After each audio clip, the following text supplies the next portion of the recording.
Time now for our daily Need to Know feature, where our team of experts answers your questions about money, finance and the economy. Tonight, Karabo asked what fringe benefits are, and Mark Servitz, who is director of Taxtim, answered this question for us. What are fringe benefits? A fringe benefit is anything that you as an employee earns over and above your actual salary. So in other words, if your company pays for your medical aid, or if they're paying for your rental accommodation, for example, it's an extra benefit over and above the normal income. So you actually get taxed on that. And it applies whether it's 10% of the company get that particular benefit or not. So it's, as they say, fringe. So it's over and above that normal benefit that you get from your salary. Time now for a look at the market, starting in the U.S., where the drop in oil prices dominated trade, overshadowing industrial production data and corporate deals. U.S. markets were up earlier in the session after a report showed industrial production surged in November by the most since May of 2010, as U.S. assembly lines churned out more consumer goods and business equipment, signaling that manufacturing is bolstering economic growth. In Europe, a renewed slump in oil prices pushed markets in that continent lower, led down by mining shares and oil producers. With the recent declines are further dragging on the already weak inflation, global central banks are coming under increasing pressure to stick to looser monetary policy for much longer. Here at home, the JSE ended the day in the red, with resources and financials performing poorly. Volumes were on the low side, though, ahead of tomorrow's public holiday. Resources led the losers, down 1 3/4%. Financials were down 1.3%. Gold shares, the only shining light, up 0.4%. Looking at commodities, gold softer after posting its biggest weekly gain in 2 months. The problem for gold is that the dollar firmed ahead of the Fed decision on Wednesday. A sooner than expected rise in U.S. interest rates would be negative for gold. It's not expected, however. Oil prices continuing their fall. They fell to 5.5-year lows in earlier trade today. On the currency market, the rand weaker after recovering strongly following the decision by ratings agencies Fitch and S&P to keep South Africa's sovereign ratings unchanged on Friday.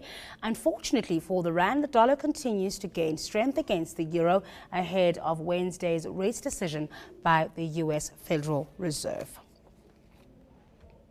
Now, handbag designing is not the first thing that comes to mind when you think of Nigeria, but fashion designer Zainab Ashadu is hoping to change that. She's selling designer handbags in many of the world's leading fashion centers. To make her top-end handbags, Zainab Ashadu uses beautiful soft leather sourced from Kano. The northern Nigerian is renowned for its traditional craftsmanship. Every Ashadu creation is unique. You can go from day to night, and you can go from city to city. You can leave Lagos, arrive in Paris and not have to change your bag, and then go out in the evening, or go to a meeting and then go out in the evening and not have to change your bag at all. As well as using local raw materials, Zainab picks up off-cuts from Italian design houses at the local market. We work in a sustainable way. And we do it in 2 ways. We either upcycle, which is what this is, or we work with sustainably produced leathers in Nigeria. Zainab has 6 employees.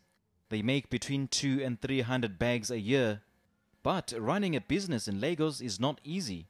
After starting out in 2010, Zainab has had to deal with poor infrastructure, daily blackouts and many other operational challenges. There's so many things that are challenging in Nigeria.